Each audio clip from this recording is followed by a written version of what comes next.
Sidelines with Rob Browne. Talk sporty to me.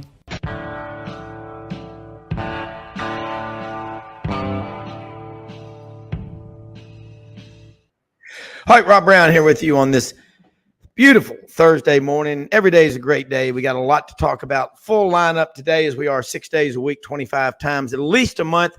That's 50 hours of content. A lot of great messages getting out. We cover college sports in the South like kudzu and cotton. Also a lot of drift into professional sports, track and field, swimming. I like all the sports that make you better at the sport that you concentrate on.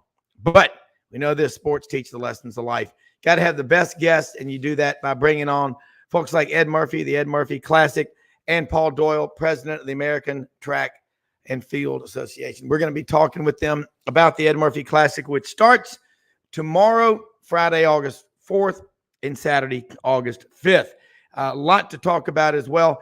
Gary Harris checks in from Tide 100.9 WVUA TV 23 in Tuscaloosa. Let's see what's going on in Alabama. They're in search of a quarterback. I'm with Roman Harper. In Saban we trust. They'll figure something out. They do every year. I think they could put a stick out there and win 11 or 12 games the way they're doing at Alabama. Success breeds success. Rising tide floats all boats.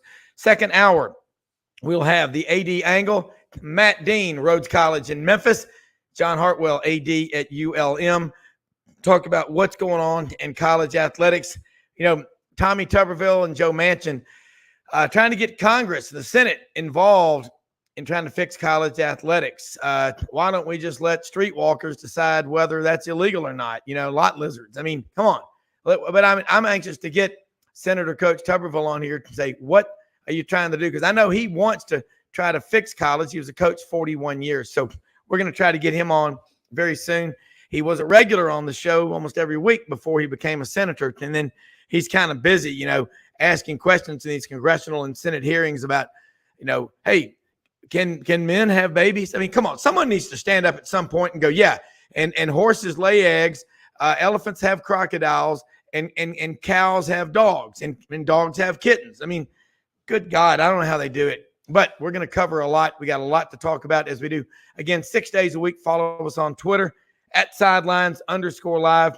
I'm fired up about our guest, Eddie Murphy over in Memphis, Paul Doyle in Memphis as well for the Ed Murphy Classic in Memphis this weekend, again at Rhodes College, a great venue. And guys, track and field, you know, Harvey Glantz told me this one time, gold medalist at Auburn. He passed away about a month ago, track coach at Auburn in Alabama, ran into his 40s. He said, when I go around the world, when I'm in airports, it doesn't matter where I am, Jakarta, Indonesia, it could be Beijing, it could be in Paris, I'm recognized.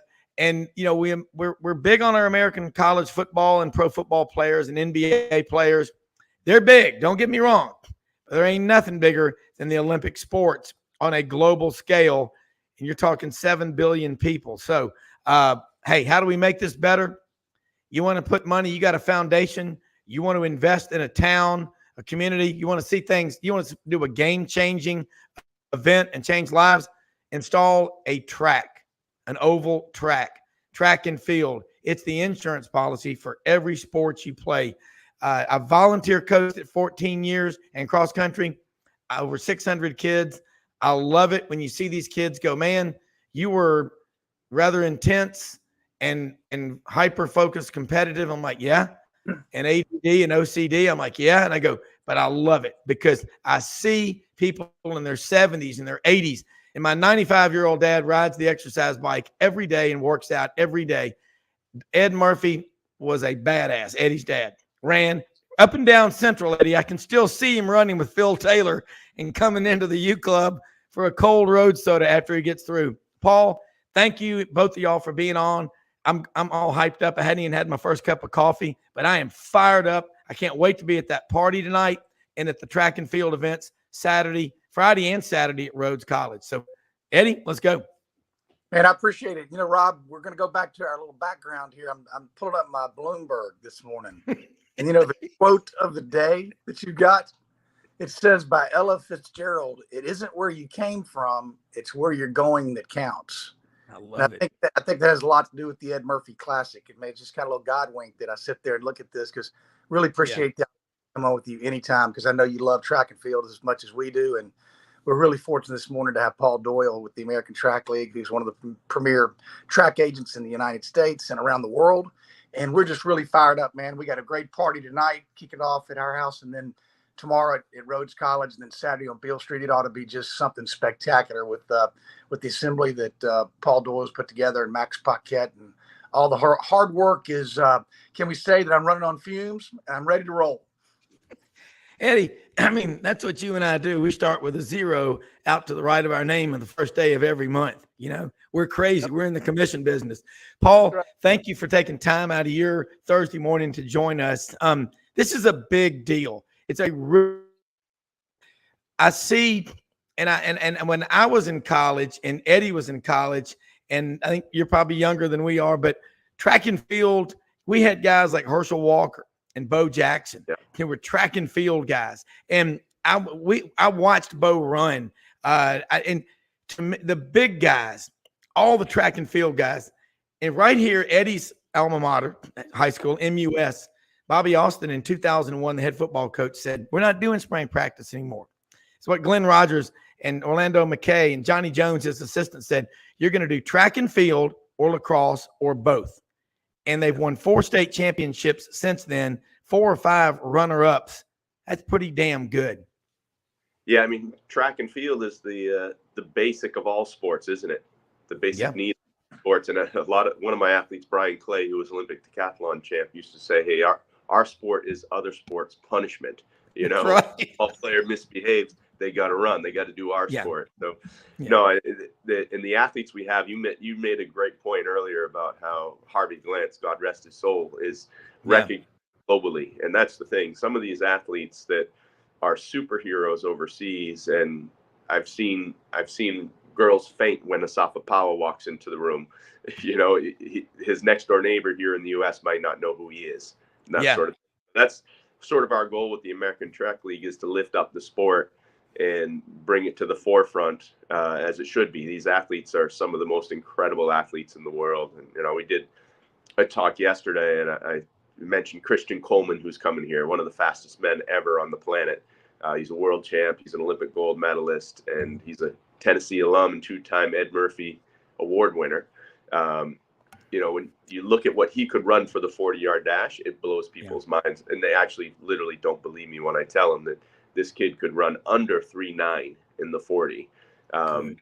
You know, so the amount of speed these guys have, and the athletes that are out here are just going to be phenomenal displays of athletic talent, and would love to have everybody out to support and watch it and be blown away by it. You know, it's our goal at the American Track League, when somebody leaves the stadium, to have an experience they'll remember for the rest of their lives.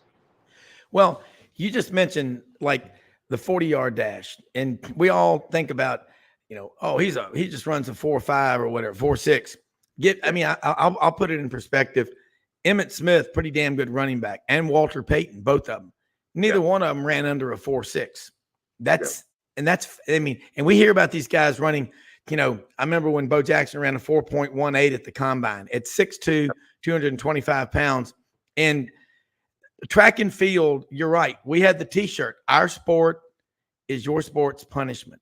Yeah. But, you know, you think, Eddie, look there's the famous picture. I don't know if you've seen Eddie's picture in high school when they ran for Coach Kazee at MUS. The 5 of them locked in arms coming across the finish line, 1, 2, 3, 4, 5 for a perfect 15. Even if you run a lot of LSD, long, slow distance. I mean, you know what I mean by that, but you got to have speed work in there. And when we lose a track in a neighborhood, that's like the creek drying up. That's like a drought. It is devastating to an area. What's being done, Paul? And I know Eddie's doing it here in Memphis, making people aware, but nationally, to get more tracks out there, because we got a sedentary society. You put a track out there, it changes lives. Yeah, no, absolutely. And we, you know, with the American Track League, we have a bunch of different host cities, but Memphis and the Ed Murphy Classic is sort of the epitome of what we're trying to achieve with this. Like, it's not just putting on a pro track meet and giving the pro athletes a chance to compete in America instead of overseas, but it's trying to develop the sport from the bottom up, from the grassroots up. And Eddie can talk about what they've done with the club, the Ed Murphey Track Club, and I think it was 123 kids showed up on the very first night that they had a practice. Wow. And we're now starting to work at developing the ecosystem. So we're going and we're approaching track clubs and we're saying, hey, we're going to give you a timing system so you can host meets and host events. And we're going to say, track meets aren't just in the spring and summer anymore. We can do Wednesday night mile races, Wednesday night 400-meter races. We can do shot put challenges so that we get just people engaging with the sport and say, oh, hey, I watched the pros go and run 3:44 for the mile. So I want to go out there. I'm going to try and do half of that. I'm going to try and do 7.5 minutes or 8 minutes in the mile. And then, you come every 2 weeks and you run a mile and you get better and you get healthier and you live longer and have a better life, that sort of thing. So that's really what the sport can mean for the people of America. I think it starts from both the top down and the bottom up, right? You have the top down to inspire people, but we've got to develop it from the bottom up as well. Yeah. Eddie, you think about it. If you're a runner, distance runner, you run 5Ks, 10Ks, you got to do speed work. And people say you can't coach speed, but you can do speed work. If someone's got some ability, you can make them better. Look at what it does when you go to MUS, go to Christian Brothers. There is just a constant struggle for track time. In Memphis, just as an example, what about somebody that has a large family office, a family foundation, and says, we want to invest in this town? Can you help them? Oh, there's no question. I mean, both of y'all are so spot on, man. I'm sitting over it's like we're preaching to the choir here, because it really is opportunity meeting opportunity.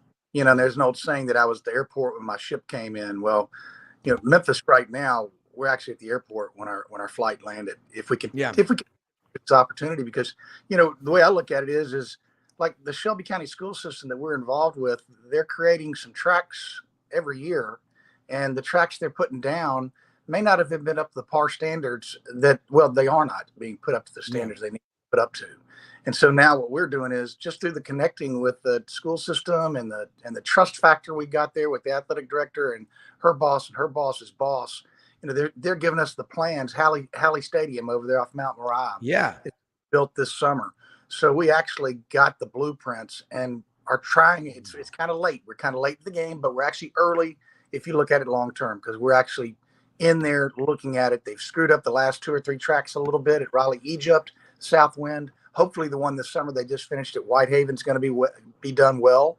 But I tell you this, we're on the radar now, and we have the opportunity to, Paul Doyle's one of his best friends is Ronaldo Nehemiah, who spoke at Harvey's funeral. I mean, they've got this. You have Mondo tracks, and Paul, what's the other track that's the right under Mondo that Ronaldo works with?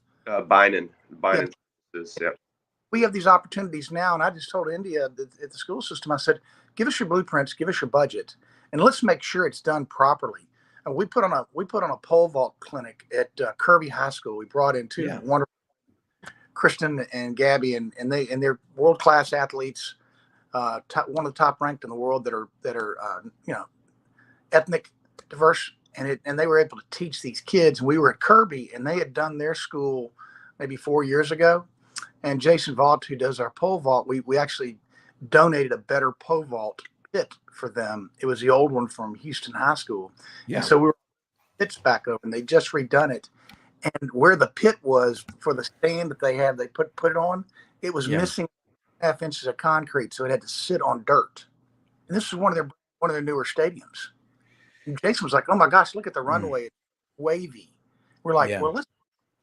He was upset, and I went to the route, and so there we are. Now we're on the opportunity to be able to fix that, because when you and I were going to school, if you were in Nashville, you had to come to Memphis to get the best. Yeah. Well, that's changed. You got to go to Nashville now or Knoxville to get that. We can reach history. If history doesn't repeat itself, it sure looks similar. Let's bring it back. Let's create facilities. Let's get these kids out in the inner city, some free coaching. Great, not just coaching where they just coach and like Lisa Seymour, the executive director of our track club, she would say, she said, Eddie, all these track clubs around the city, excuse me, when we would get the product at the beginning of the school year, the summer they hadn't improved because they weren't getting their technique down. Yeah. They weren't all the things, the basic fundamentals that they were getting. Are they being coached up, from a standpoint of goal building and all those things? So the ecosystem, as Paul said yesterday on a call, it's broken. So we need to fix it. And that's what we're here to do. Yeah. And Paul, when we were so lucky in the years that I helped coach at St. Louis Catholic School here in Memphis. George Daly helped us, Coach George. He's a banker, has his MBA, CPA from Jamaica, set all kind of records at University of Southern Mississippi. And he came from a big family in Jamaica. He said, that is our culture. Yeah. And it's so neat. And Harvey Glantz told me it was so cool. He said, I was not even enrolled at Auburn. I was going into my freshman year when I ran on that 4x100 relay team in Montreal. And he said, there's 110,000 people in that outdoor stadium. And they said, runners to your mark, get set. And that moment of silence, out of that dead silence, he heard somebody yell, War Eagle, him going to Auburn. And he just said, that was all it took. But it's so fun. And I know every college in the SEC track and field is big, but we got to get it. When recess is a 6-week course versus every day, and they're putting kids on all kind of meds and stuff. Hey, just one of my sons, I'm kind of wound up, as you can tell. I'm like JoJo the circus boy, but all my kids are like this. That my youngest son, Max, one time, his French teacher called me. I couldn't believe he called me and asked me this. He said, would it be okay if I had Max go up and down 10 flights of stairs before class? I think that'll calm him down. I'm like, absolutely. But it's the best thing in the world, Paul. What now? Are you connecting with people, foundations, endowments, people that have money to spend that they want to, I don't want to say get rid of, getting rid of the trash, but they want to invest, but they don't know how to do it. Can you help them? Like Eddie said it locally, but what about nationally? Oh, 100%. That's the thing. There's got to be some government grants we should be able to tap into and things like that. These meets that we go to in Europe with the athletes, almost one of them is funded by government money. We go to the city of Zagreb in Croatia, and they €1 million into there's a little over $1 million into hosting a track meet. And I sat with the governor. I said, why do you guys do that? Croatia's not a rich country at all. No. I said, well, we do that because we want people to be proud about the city they're from, and if we bring this world-class event, people are going to be proud and they're going to talk about it. And that's why we invest so much money into this event. And in America, we've struggled with that concept. Track and field has not been able to tap into that system and to get city money and things like that. Of course, Eddie does a great job of twisting people's arms and getting local people to support the event. But really, we need some government funding, because the point you made, we've got a sedentary culture here, and we need to change that. Obesity in America with kids is off the charts, and track and field can fix that. We make this sport popular, we get kids involved, and it's a sport for people of all shapes and sizes. You can be a shot putter, you can be a discus thrower, you can be a high jumper, 100-meter runner, long jumper. There's something in the sport for every single person on the planet, and I think getting government support, local companies to support is huge as well. Not just government money, but corporations that want to dive in and help the sport and help people. We've got Ally Bank coming on this year as a big sponsor of our event, and we need to do this nationally. We need and really lift the sport and inspire people. You're on mute, Rob. Nope. Sorry about that. I would want to tap into a health insurance company, because look at the cost. Yeah. Have you tried that with, whether it's Blue Cross Blue Shield or whatever? I know people that I know within these different companies, and I'm thinking, wow, preventive health care. We think about you doing your speed work, doing your track work, and look at every great athlete, Eddie and Paul, and everybody listening, the stories they'll talk about at the end of practice, when everybody else was going in, I stayed out an extra 10 minutes and did, speed work, did sprints. Over time, that really adds up. And you look at the shot and the distance. Hell, when I went to Auburn, you couldn't graduate until you passed the swimming test. Yeah. I mean, that's really a big deal. And Coach Mel Rosen was there. Well, and when I got involved back in 2009, in the February of 2009, I called him, said, what advice would you give me for getting middle school kids involved in track? He said, hey, that's a great thing to be doing. He goes, don't beat them up so bad they don't want to come back the second day. Number 2, he said, give them structure and times.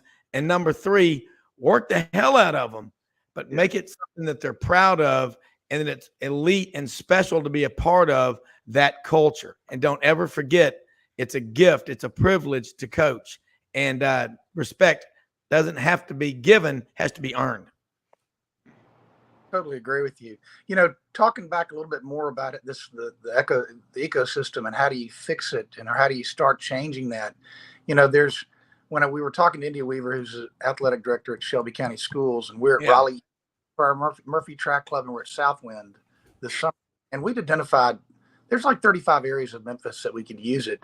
And so as I drive around these different areas trying to see who has a track, and it kind of blows you away who doesn't have a track, and the tracks that are there, the upkeep or the maintenance on that is horrific. But like Marine Sales, who donated all the food for our Murphey Track Club, we had our last practice a couple of days ago, and I went over to open up a new store on Covington Pike, and they said they feed 50,000 kids in Birmingham throughout the school year. That's a lot of kids. Wow. Yeah. He walked in and he goes, how much money we give you, Eddie, this year? And I said, and I told him the number, and he goes, I'll tell you what, I'll give you another $1,000 if you just make sure it goes straight to the kids. And I said, Rhett, I said, I got it. And what we did was our last track practice, we went and went to Chick-fil-A and got a bunch of food. Chick-fil-A has been a great supporter of us away from a nonprofit, philanthropic. But so it's just kind of work. But then I said to Rhett, I've been driving around the city. You just opened up a brand new store on Covington Pike. I don't know how much you put in it. And there's a couple of schools right around here. What if we went in and we started a track program right there in your neighborhood, and you sponsor that track program, and you're lifting the area of that surrounding where your investment is? You got Caterpillar over in South Memphis. Been trying to talk to them a little bit, getting that going. But all these little things, it takes time to do. We're planting the seeds for that because, you could go over to, like I was at Budweiser yesterday. Eagle Distributing's been great. They've got a couple of schools right over there. And I've told them, I said, what if y'all sponsored this right here? Lift that area. I think it's a great concept. I really haven't bounced it off our board yet. I'd love to hear what y'all's thoughts are, because I really think that could be a little blueprint that you could go all over Memphis, and other cities could use that example too. Paul, I mean, you're national. You're everywhere. You're international. Mm-hmm. Yeah. So we need to develop sort of a roadmap to success, and follow this roadmap, and you can have success. Build a club, build a community. Love it. Absolutely love it. Well, and I look at track and field and I say what it does for every other sport. But as you get older, you've got to be active. And you got people, there's a myth out there that football stadiums need to be shrunk and attendance is declining because people can lay around and watch their, 10-foot wide screen. They want to go to the games. They want to be active. When I go, you think about, as you get older, the importance of running and doing this kind of stuff. I just can't. We have people listening that own and work for major insurance companies. Think about this. If you got people laying around on the couch all day, I mean, think about it. You're going to get scoliosis or whatever. It's terrible to lay around. We weren't allowed to do it, Eddie. You and I, when we were kids, I mean, if we weren't playing a team sport, we probably were over at the University Club learning tennis from Derek Barton or Jim Ladyman or Stan Jones or Tommy Buford. I mean, just getting pounded 100 times. You had to hit from the back corner to the other side, inbounds, white towel before you could leave. My mother was going, how long are we going to be here? He'd say, until he does it. That's how we learn. Paul, track and field, you look at what it does for, like, name me the teams that don't do speed work. But I wonder how many of the student athletes in college, whether they're playing football, basketball, they're running track and field, have zero background in speed work. And I mean, I ruptured a quadricep April 5th, 1990, not stretching, playing handball down in Columbus, Georgia. And fortunately, Dr. Jack Houston, the Houston Clinic, was there, and Dr. Stephen Hunter did the surgery. They said it'd be a 6-month recovery. Well, not at that place. Sports medicine's advanced. They got a track. They've got an eighth of a mile track out back. And 20 days, I bet them within 21 days I could run. On the 20th day, I ran with 32 staples in my quad, a 7:48 mile, which is 3 minutes and 21 seconds slower than my fastest mile. But my point is, track changes lives. And so we got people listening. We just got a couple of minutes before we go. And I'm going to see you. You'll be there tonight, won't you, at Eddie's? Oh, yeah. Yep. I think what you're doing is damn well worth doing. And what Eddie's doing, and I knew his dad. I mean, I saw him. He lived that life. I mean, he was a hardworking, great, businessman. But, man, running was his thing. I mean, no matter what the conditions, he was out there running. And I'm a big believer in the 5-minute workout. I don't care how tired you are, sleep, hungover, whatever. 5 minutes into that run, you're going to do the whole thing. And we've always taught our kids to run into headwinds. And that's what lessons you learn about track and field. But close us out, Paul. And I'm looking forward to seeing you tonight. Eddie's an unbelievable. He's not a salesman in the cheap term. He's a salesman in ideas that he believes in and he's passionate in. I think Eddie's one of those people that could get you fired up to go to your own execution. But he's great. I love what he's doing. And thank you all for letting me be a part of this. But carry us out of here, Paul. Let people know how they can follow you and Eddie, how they can get tickets and get to this thing. And this is awesome. I love it. And maybe a few names too of these 80 plus Olympians. Yeah. We have over 80 Olympians here, dozens of medalists, or a handful of Olympic champs at least. And one of the Olympic champs, I made the point yesterday talking about Robert Quinn, who's the sack record holder for the Chicago Bears, defensive end in the NFL. He's the second best athlete in his family because his little sister, Jasmine Camacho Quinn, is running here. She's the Olympic champ. Represents Puerto Rico. Their mom is from Puerto Rico, and she'll be out. We talked about the 40-yard dash. I hate to say this, but a couple years ago we timed a 40-yard dash split on way to our 100-meter result, and the women, one girl named Desiree Bryant, Des Bryant, we call her, same as the receiver in the NFL. Yeah.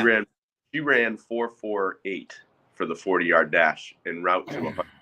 And we looked it up, and Des Bryant, the receiver in the NFL, ran 4.51. So we've got these women that are faster than men. And Des Bryant this year, unfortunately, wasn't good enough to make our top 16 100-meter runners. So she's not in the invitational, but she'll be running in the 200 instead. So, that's the caliber of athlete we have out here. The 17th best girl is better than the NFL receivers, faster than the NFL receivers, if you can believe that. So, from top to bottom, the 200-meter race has 9 Olympic medals within that race. Andre DeGrasse, the Olympic champ, Stephen Gardner, the 400-meter Olympic champ, and Kenny Bednark, the Olympic silver medalist, all in that race. So from top to bottom, these races are unbelievable. We'll have unbelievable talent across the board. It will have very close interaction with the athletes, so you can watch them run, blow your mind, and then go meet them and shake their hands and get an autograph or selfie. So great atmosphere, a lot of fun. We're keeping the sport lively.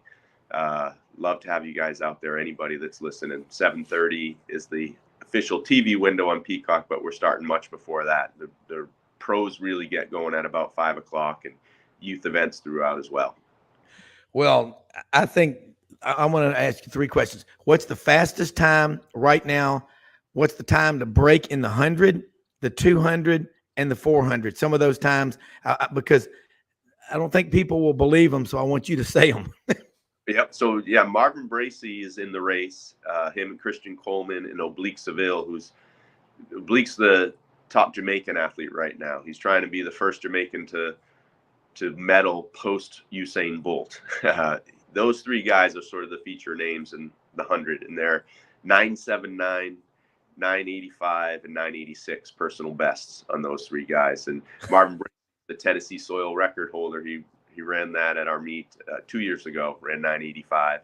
So we're expecting big things out of that. What were the other events you mentioned? The 200. Oh yeah, the 200. Those three Olympic medalists in there. Kenny Bednarik ran already 980 something this year. Stephen Gardner's run 1975, and McGrath, the Olympic champ, 1962. So those guys are all prime ready. Stevie's the world leader in the 400 meters right now. He's run 43.6 this year, or 43.5 for the 400 already, and so he's going up against the 200 meter specialist. It's going to be amazing. That guy, Stevie Gardner, is the smoothest runner you'll ever see. He just glides. It's as if his feet don't even touch the track, and he's just hovering above the track. He's phenomenal. Stride about 9.5 feet long. It's unreal. I mean, and you think about it, 95% of the elite professional athletes in any sport were probably multi-sport athletes, and most of them, I bet you have a track and field background. Eddie, how do they get the tickets and get their starting times? And I'll let y'all go and see you tonight. Yep. Hey, real quick though, you got to Paul tell them the story about the women's 100 meter hurdles. So off the chart. If we're pretty sure it's the fastest 100 meter hurdle field ever assembled. If you compare it to the Olympic final in Tokyo, the average personal best of the women in the Olympic final in Tokyo was 12:41, which is phenomenal. It's 12, the Ed Murphey Classic. So we have, led by Jasmine Camacho-Quinn, we have a race that is better than the Olympic final that'll be on that track at Rhodes College. Well, you went out on us. What was your time on the average time on our race? Oh, 12:38 our time. So Olympic final, 12:41 average time. The Ed Murphy Classic, 12:38. Incredible. In the 100 hurdles. 100 hurdles. My God. There'll be food and drinks and stuff for people when they're there if they stay all day. All day. Food, drinks, got food trucks, got bouncy little castles for the kids. Got a beer garden if you want to hang out there. There you go.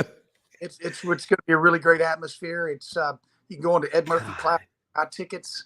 It's $10 now, $15 at the door. You can buy $65. You can come in and get all the drinks you want. We got great sponsors. Athens Distributing's been giving us a bunch of alcohol and things like that if that's your choice. We got plenty of other non-alcoholic beverages, and we're going to have a great time. Looking so forward to getting together with you. And, one of the things you were talking about my dad, Rob, and I really appreciate you, man, so much, being a huge supporter of us. And it's been great that we've reconnected. But, the cool thing, when my dad was given the award since 1965 up at UT for the most outstanding track athlete, I grew up watching my dad try to promote sports of track and field, which is obviously very difficult. Paul's obviously been a great mentor, but for the opportunity for me, our organization, to come alongside with Paul, who's a great man, to not only support Tennessee, but Auburn, all the SEC schools. There's so much dominant talent, but every professional athlete around the world, and lift them up, especially for exposure here. It's just exciting. And I really, really appreciate the opportunity to work with you. Oh, yeah. And listen, this is something from a viewer right now just sent this to me out in Washington State. He said, I called the Texas Relays 5 years, called Justin Gatlin and Tyson Gay races, and Mondo Duplantis 19.5 pole vault. Just saying, Thank you, Dave Cody. But I mean, this stuff is big, man. And you look around at and the LSD, the long, the running, you got to do it, but you got to throw speed work in there. And I've run a lot of triathlons. All the great distance runners that I've ever seen out there, they've got a track and field background. And it's an awesome thing to do. And Paul Doyle, Eddie Murphy, what y'all are doing is life-changing. And I'm looking forward to seeing y'all tonight at the party. And I've been telling everybody I know, get your RS out there Friday and Saturday, Rhodes College. What time does it start Friday morning? One more time. We got athletes starting at 1:00, basically, and then we got B divisions. So we'll have are running that are Olympians that aren't in that window. Hey, but you were talking about Mondo Duplantis. Yeah. Do you happen to know what his agent is? Paul Doyle. Paul Doyle. It's good stuff. Paul Doyle is the Merv Griffin of the track and field world. He is the super agent. He's like Jimmy Sexton, but he's the track and field guy. And I'm telling you that these times that y'all threw out there they're so unbelievable. You got to see it to believe it. Get out there, Ed Murphey Track Classic at Rhodes College, Friday and Saturday. Stay all day, food, drinks, bouncy houses for the kids. What's not to like, guys? Thank y'all so much. Thanks, Rob. Man. All right. We're going to do this. We're going to take a quick commercial break and come back with Gary Harris, Tide 100.9 in Tuscaloosa. That was some awesome stuff with Paul Doyle, head of the American Track Federation, and Eddie Murphy, the Eddie Murphy Track and Field Classic going on in Memphis this weekend. And Gary Harris is going to check in with us right now. I'm telling you, folks, before we go to the commercial break, set your dials to YouTube and be a subscriber to Tide Insider TV Tuesday nights at 6:30. Rodney or Gary Harris been doing it, 25 years now? It's an awesome show. Yeah, an awesome show packed full of content. Hey, you ain't going to get this on ESPN. And these guys, they are prepared like trial lawyers going before the SCOTUS. We'll be right back.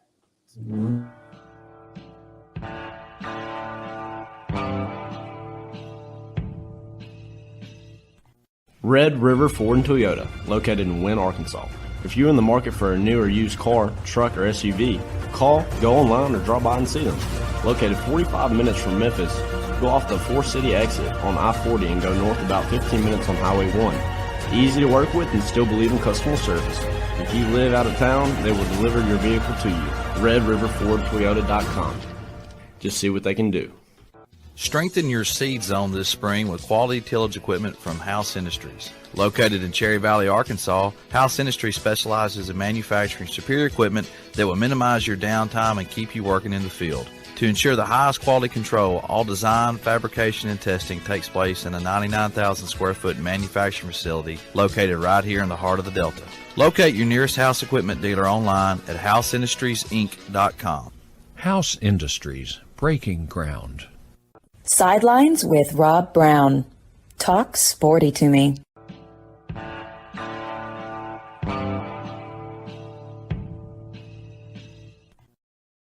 Back with Gary Harris, Tide 100.9, Tuscaloosa, WVUA TV channel 23.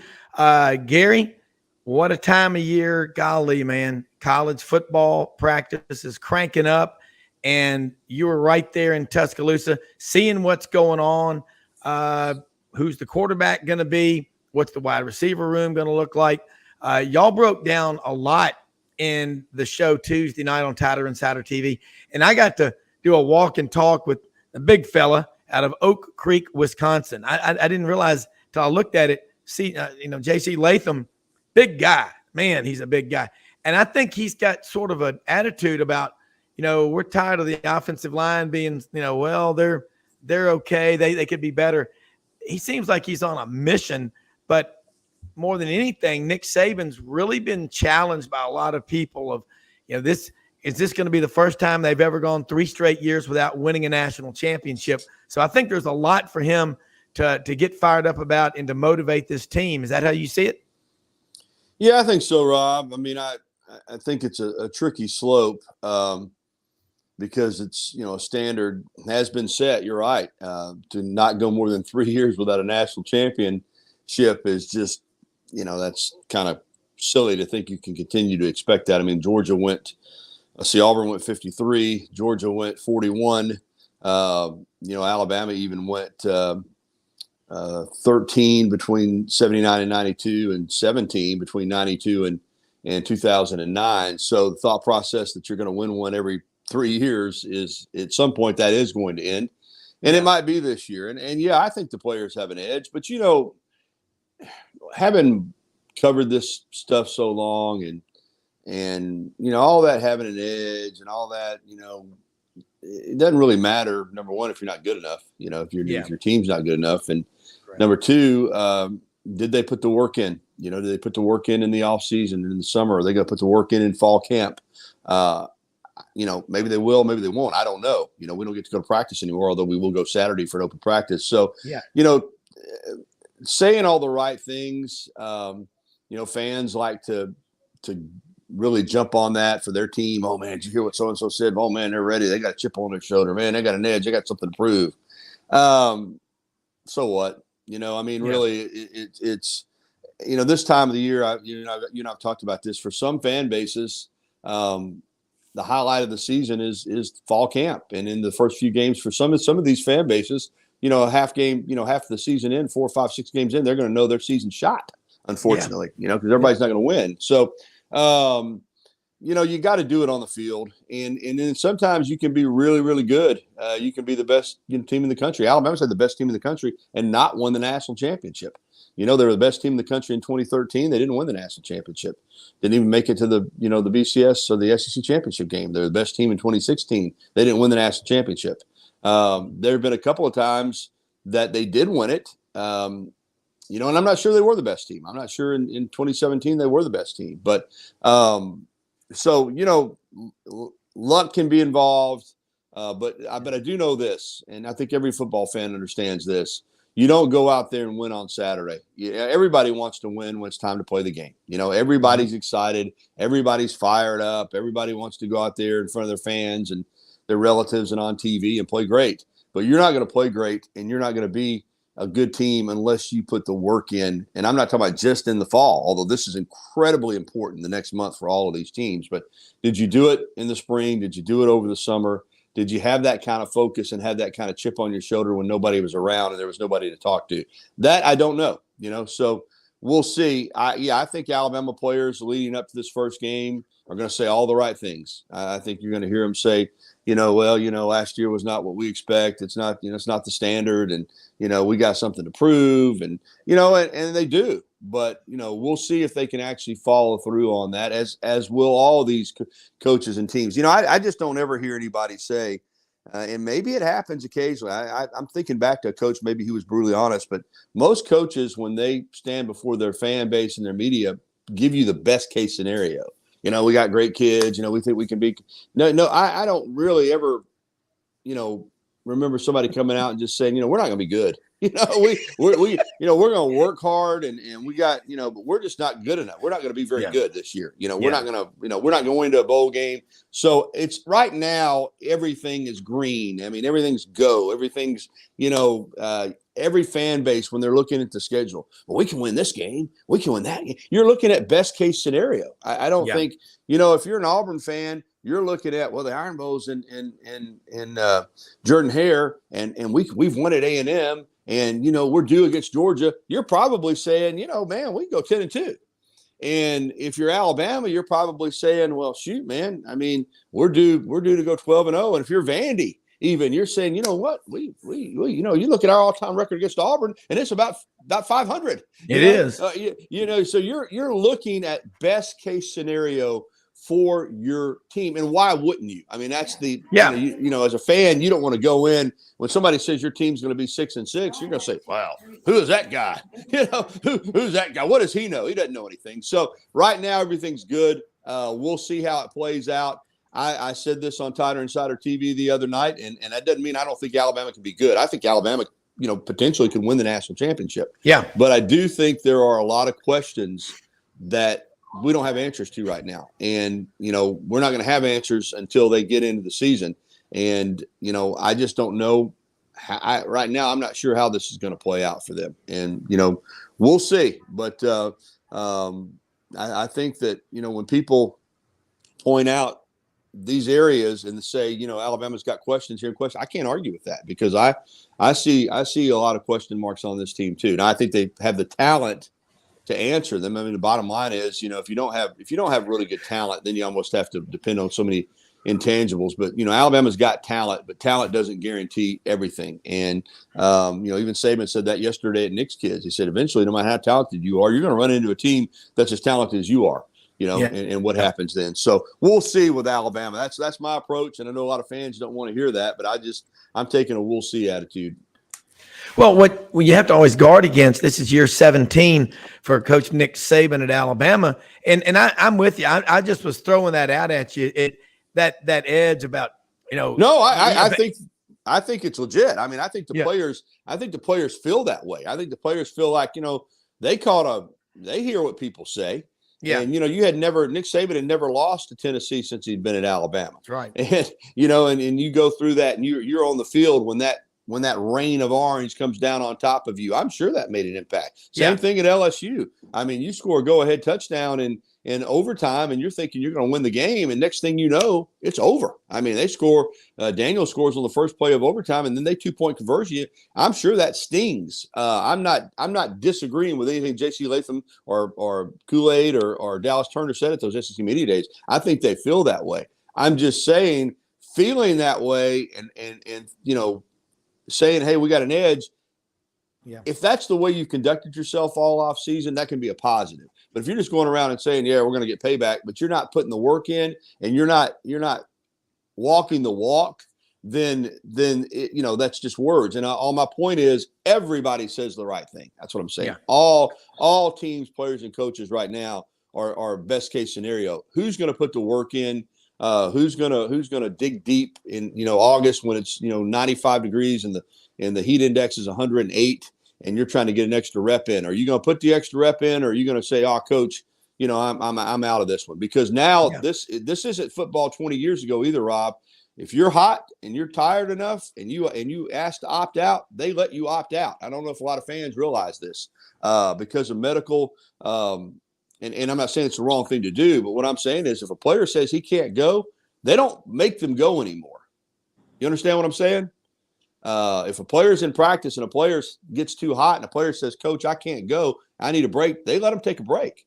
And maybe they need the break. But my point is, sometimes maybe they just don't feel like doing that extra rep. So a lot of this, and then some of it's luck too. I mean, let's just be honest. Last year, Alabama-Tennessee game, came down to the fact that Jahmyr Gibbs dropped the ball on second down that he catches 99 times out of 100. Yep. Will Riker, because of that, the field goal was 50 yards. He missed it. Tennessee's got 15 seconds and no timeouts. They go 45 yards or whatever, and the kid hits a knuckleball. That kick barely got over the line of scrimmage, but it went over the crossbar, and that was the difference in that game. It could have gone Alabama's way, and then we see things differently. So, sometimes, regardless of what you do as a team, it comes down to a break in the game. It comes down, you look at some of the losses Alabama's had since Saban has been here. I've talked about it. Monumental losses that a play anywhere, the kick six game. If Kwanjo doesn't get called for that illegal procedure on the one field goal that Cade Foster made, which I still haven't seen anybody move. If that field goal counts, then you don't get the next one blocked. You don't get a 15-yard penalty on top of that for personal foul, and then Auburn doesn't go down and tie the game, and you win that game. Or if O.J. Howard doesn't get a holding call 10 yards behind the play where T.J. Yeldon got a first down, you win the game. Last year in the Tennessee game, if the pass interference isn't called. So it's when you're talking about a team like Alabama that's gauged on national championships, one bad bounce of the football can wreck your season. I mean, they went 11-2 last year, lost 2 plays on the road against really good teams on the final play of the game, and people talked about the season like it was garbage. So your margin for error is just not very high when you're Alabama. So that's my point. My point is Alabama was a good football team last year. I think you and I'd agree with that. They were a good football team, but they weren't elite.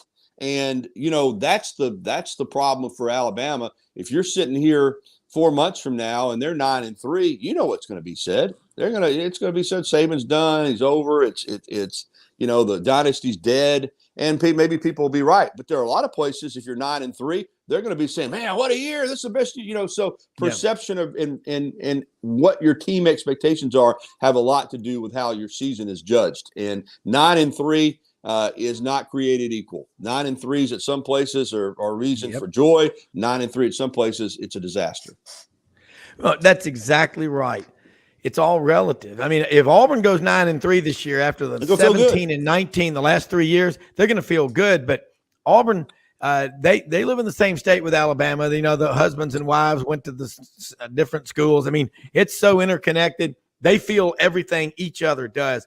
And I'm with you, though, that revenge is the most overrated thing. It doesn't mean a damn thing. If it meant something, Vanderbilt would be undefeated every other year. That's right, because they got something to prove every year they go out there, Rob. Yeah, they're always pissed off. But we've heard before, just like the stock market. Go back and look in the last 50, 60 years, Newsweek, Time, Business Week, Forbes magazine, you name it, people, there'll be a front cover. The death of equities, it's over. The American dream is dead. I mean, 1972, that was a big time. Then 73, 74, the market goes down 47%.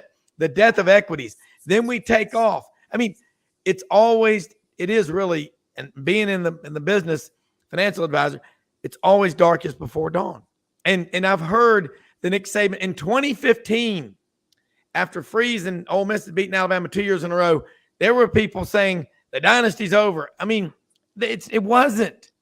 So what happens is, like Lane Kiffin said at media days about all this talk about Alabama and Saban, he goes, "Yeah, thanks a lot for pissing Saban off." Yeah, but well, you know the way it is in the micro society compete. that we live in. Yeah. If Georgia doesn't win it this year, there are going to be people saying, well, that was a nice little run Georgia had. I mean, they'll be counting Kirby out. I mean, it really is. It's almost a year to year, week to week, month to month, game to game.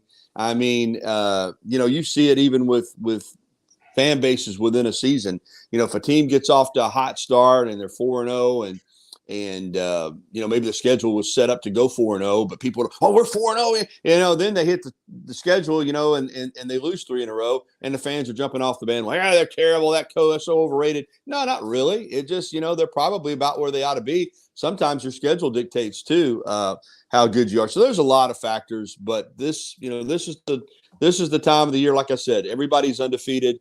Everybody sees the best case scenario for their teams. But when you get out there on the field, like you said, all this talk, and like Mike Tyson says, everybody's got a plan until they get hit in the mouth. And once you get out there in a game, Alabama's playing against Tennessee or LSU or Auburn, they're not thinking about, well, I got a chip on my shoulder. And all that's out the window. Like you said, it's preparation, and that's why I think Saban's been so good for so long. Is don't get me wrong. I mean, he's like every other coach. I think he tries to get his team fired up.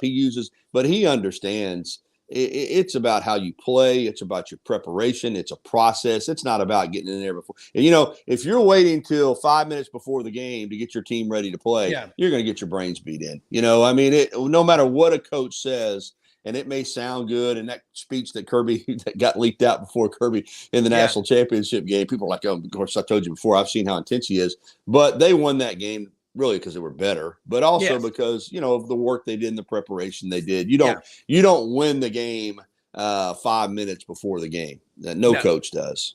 No. You lay the foundation in the offseason. I mean, I've seen so many coaches after a big win say, this is the reason why we push you so hard in January and February and in the spring and in the summer, so you can enjoy moments like this. And I remember when I was a TV reporter, we were joking around in the newsroom one night saying we could take the top 5 or 10 sound bites right now, put them in a time capsule, and 50 or 60 years from now, they're still going to be just as relevant. Like you say, the coaches, how many times can they say they're excited? I mean, remember Mike DeBose, we're excited about the offseason. Yeah. We're excited about the preseason. Yeah. I'm excited about being excited. And he would just get excited to be excited. But you know what? You should be excited, Rob. I mean, listen, but I remember being out in Arlington a few years ago, 2016, and USC, they were supposed to be back.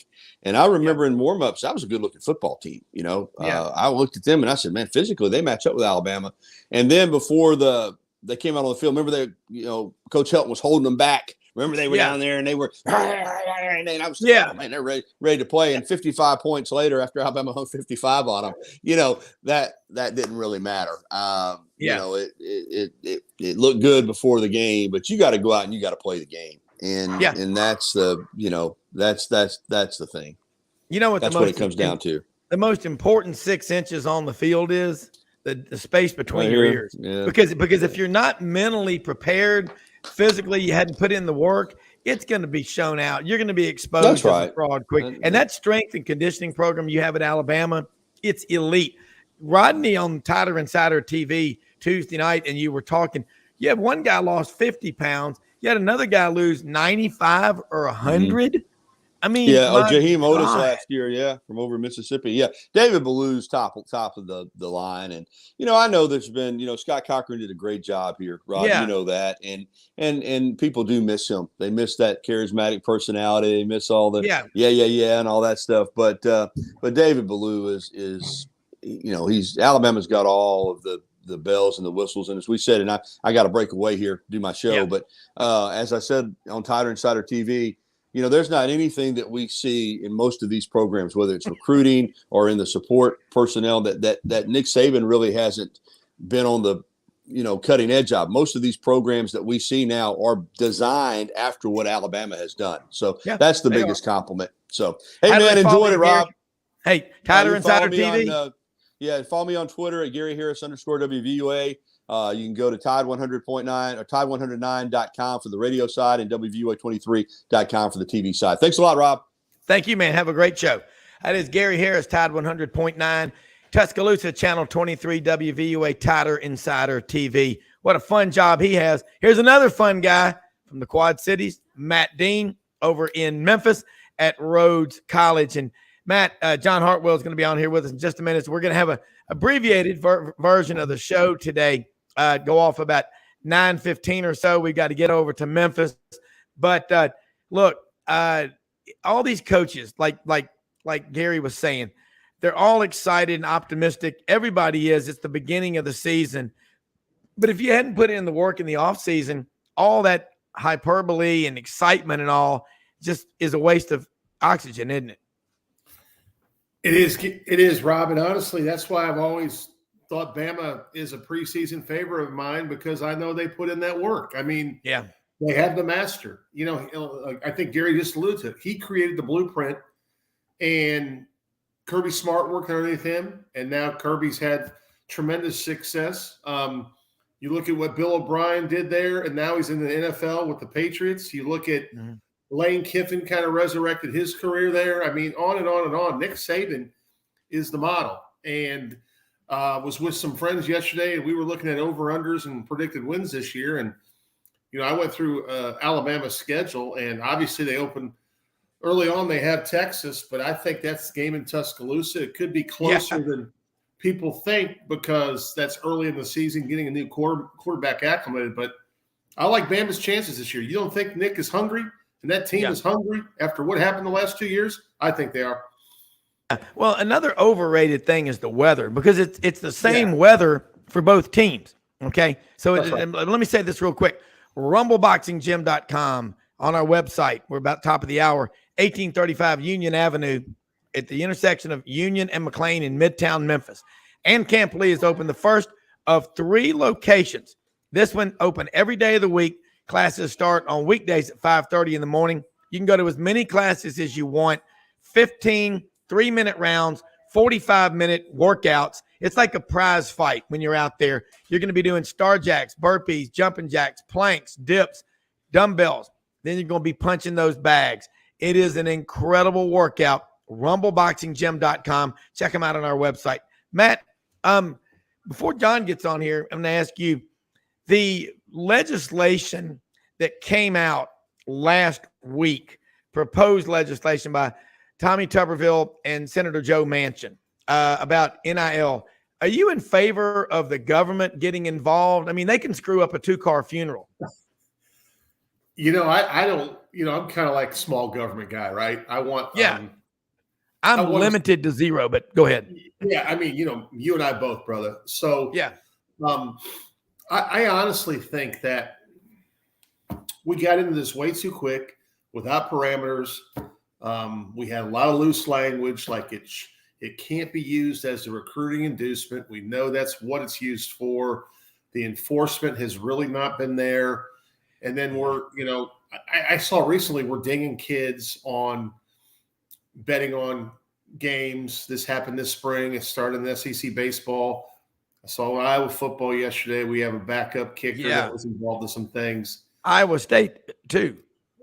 their quarterback. So yeah, the whole NIL thing, in my mind, is also tied into a bigger issue. Is I saw something on Twitter or X, whatever it's called now, Rob, about before Bryce Young signed his NIL, he was like, driving food around. Was it Diner Dash or Uber Eats or whatever? He was a food delivery guy.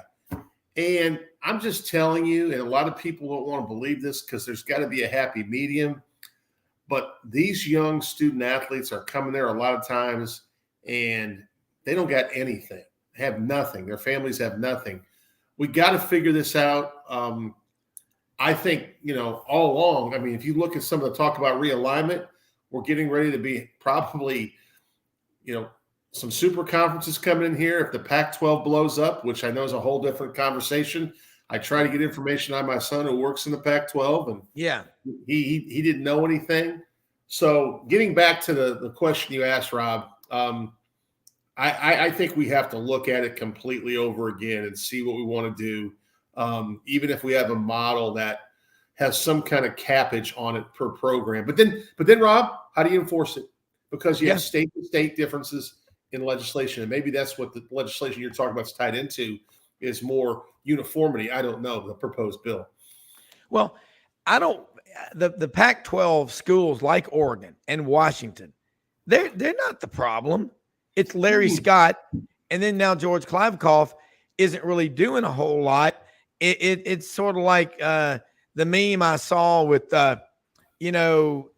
was it Fox News and hold my Bud Light. When you screw up and then you bring in another idiot. But you think about it, piss poor planning and preparation lead to piss poor performance. That's why the Pac-12 is in the situation that they're in right now, is because they didn't have a clear vision of what they want.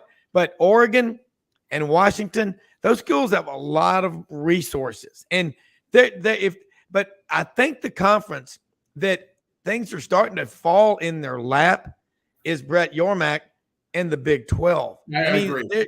They're bringing in Colorado, and are they going to bring in Arizona and Arizona State? Remember those schools in the early to mid 70s when the Pac-12, Pac-10 then invited them. That was a lifesaver. And when Utah left the Mountain West, are they ever going to forget what the Pac-12 did for them? Here's my question I'm going to throw to you, Matt. Is the Pac-12 going to dissolve first itself, or is the Pac-12 going to dissolve because all these schools leave because they've lost faith in the leadership? I think the latter. I think the leadership there is very questionable. And you go back to the SEC. I mean, Mr. Kramer, Roy Kramer, built that conference, and then correct what Greg Sankey has done is just elevated to the top of the rung. And leadership matters. And the Pac-12 hasn't had great leadership. I think you're going to see some more schools leave. When that happens, I think the dissolve is coming. I really do. So to answer your question, I think it's the latter. I think the leadership is going to force the hands, because I think Arizona has a tremendous basketball product, right? Even on the women's side, they have great athletics. Softball's been huge there. So I think some things are coming. I think it's interesting because USC and UCLA kind of were the ones that got out first. Yeah. But you look at the money these conference deals are getting. Like, what is in the Big Ten? Is it 70 to 80 million per school? Is that right? Well, it's going to be more when Southern Cal and UCLA come in. Yeah, but I mean, like, the Pac-12 was offered 20 million with potential incentivization with streaming. Yeah. Well, you don't know that number. I mean, that depends on you and me, Rob, buying the product, right? Yeah. And it doesn't look right now like a lot of people want to buy that product. They can't even get a deal worked out. No. In the Simi Valley down there in LA, that all those people with DirecTV to carry their own Pac-12 network. Right. Absolutely. So to answer your question, the Pac-12 is in real peril. I expect the next domino would be some schools to go to the Big 12 that would force the Pac-12's hand. At that point, it wouldn't surprise me at all if Oregon and Washington were in serious conversations with the Big 10. Now, another charter member, you look at Stanford. They are one of the most renowned academic institutions in America. You got Cal out there too. The Bay Area. I mean, what's going to happen with those two schools? I mean, or are we going to look at a different version of the Pac-12 that includes some other schools that were in the Mountain West? John is familiar with that terrain, being at Utah State for as many years as he was. I don't know what the answer is. I'd be curious to. There he is, Mr. Hartwell's opinion on this whole Pac-12 situation with some Big 12 implications. Yeah, and John, we've got an abbreviated show today, about another 11 or 12 minutes before we've got to head over to Memphis. But your thoughts on it, and next week we're going to get back in and talk more about your ULM and the Sun Belt. But you came from Utah State in the Mountain West. We're looking at what's happening with the Pac-12 right now. But I go back to Scrammy Wade's famous piss poor planning and lead to piss poor performance. Basically, and the lack of preparation. They're in this situation because the people at the top didn't know what they were doing. They would have been lucky if they'd have had you in charge, because I don't think this would have happened. You're a CPA. Yeah, their business model has been in shambles for a while. I mean, you can go back to a previous commissioner, and they're in this penthouse office complex in San Francisco. I mean, they were paying some kind of crazy amount for it. $8 million a year. Yeah, so their expenses were crazy high. Their revenues, were not even on the same scale as the Big 10, Big 12, or SEC, or even ACC at that time. So yeah, they're a mess right now. And you see all of these schools, whether it's the Big 10 or Big 12. I mean, you could see a scenario where Washington, Oregon, Stanford, Cal go to the Big 10, the remainder of the four corners, Arizona State, Utah, go to the Big 12. And literally, you gave reference to Utah State and the Mountain West. What would then be left of the Pac-12 and the Mountain West may become a league. So who knows? I mean, it is crazy. And I'm sure you guys probably talked about this again. I'm sorry for being late.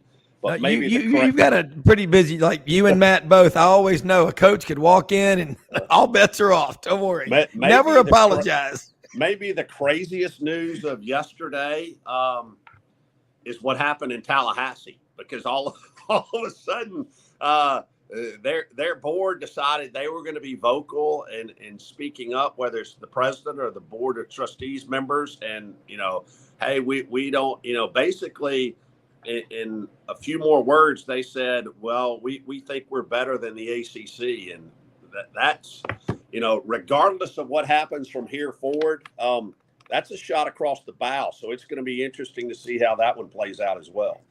Well, here's another one. When historians write about the history, the legacy of Bobby Bowden, and he won a hell of a lot of games from 1976 through 09 or 10 when he stepped down. Will his legacy be, for historical purposes, that he won all those games and a couple of national championships and a few wide rights away from a bunch more, or that he turned his nose up and snubbed the SEC in 1992 to go to the ACC, and look now at what's going on in the SEC versus the ACC? As much as I'm a fan of his, I love him, but you know what? He didn't want to have to play Auburn and Alabama and LSU in the same year. I mean, hey, you want to be the best, compete against the best, but it's the same narrative we heard in 1992.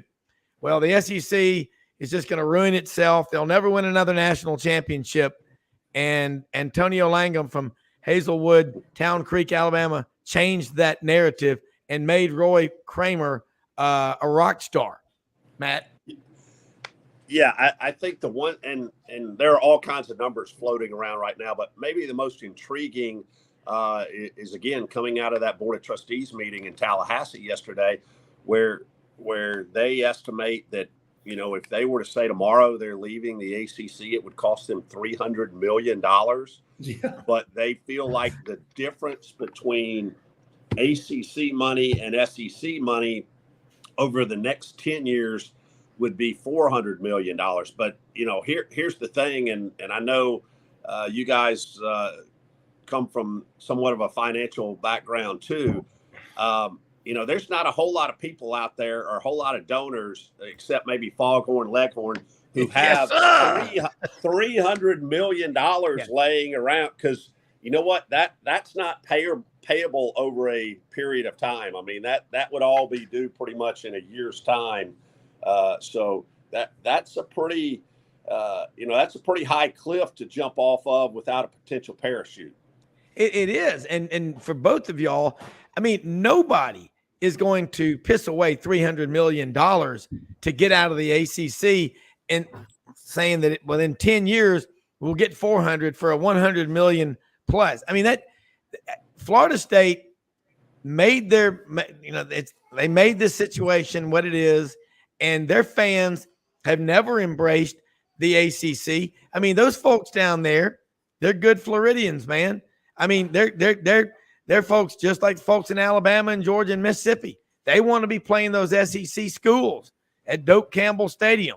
When Chief Osceola comes out on Renegade and throws that spear, that sends chills up your back. It's an awesome deal. But Matt Dean, what do you think? I mean, you think are they crazy enough to do it? Well, and John, you correct me if I'm wrong here, but some of this is predicated that I just think there's a big gap here on some fundraising models, and people feel like they need long-term revenue. But like John said, if I have to come up with $300 million to make $400 million over a decade, I mean, I should be able to fundraise that difference anyway. What does it matter if we're winning? And the ACC is still a very reputable conference.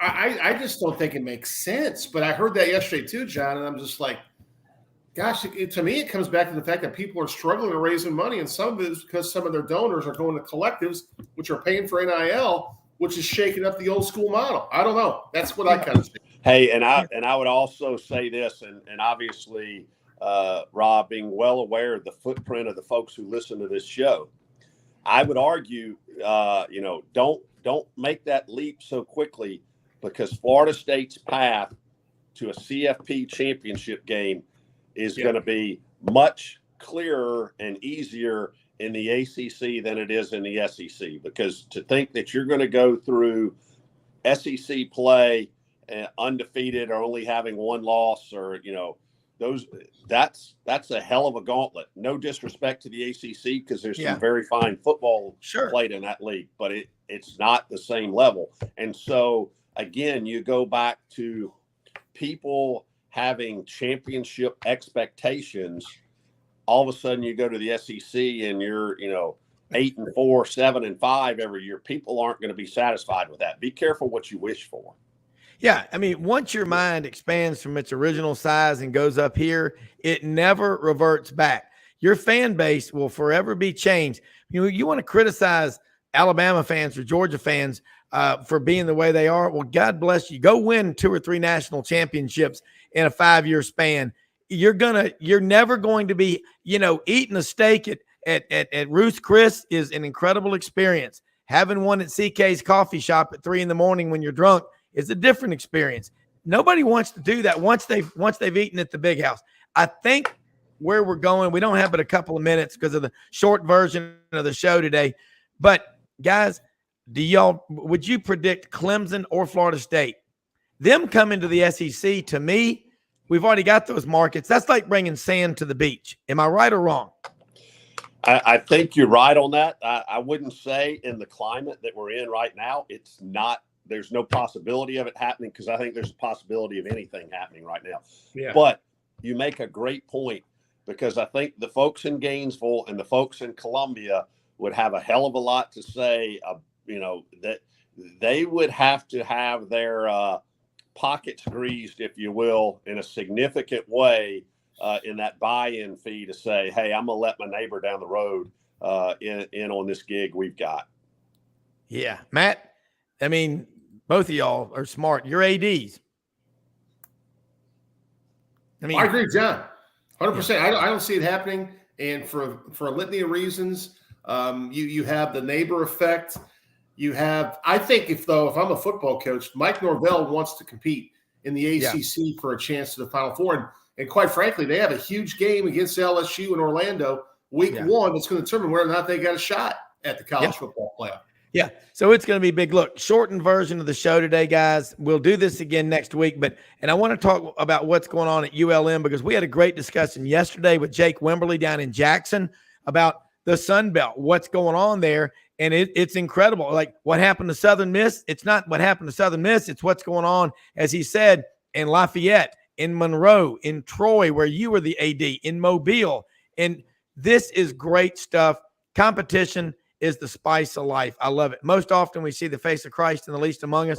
We live in the greatest country in the history of the world because we got the best show and the best guests, the best listeners, the best sponsors, folks like Matt Dean, John Hartwell. I love it. We'll see you tomorrow. Get ready. Go out and help somebody. Out of here.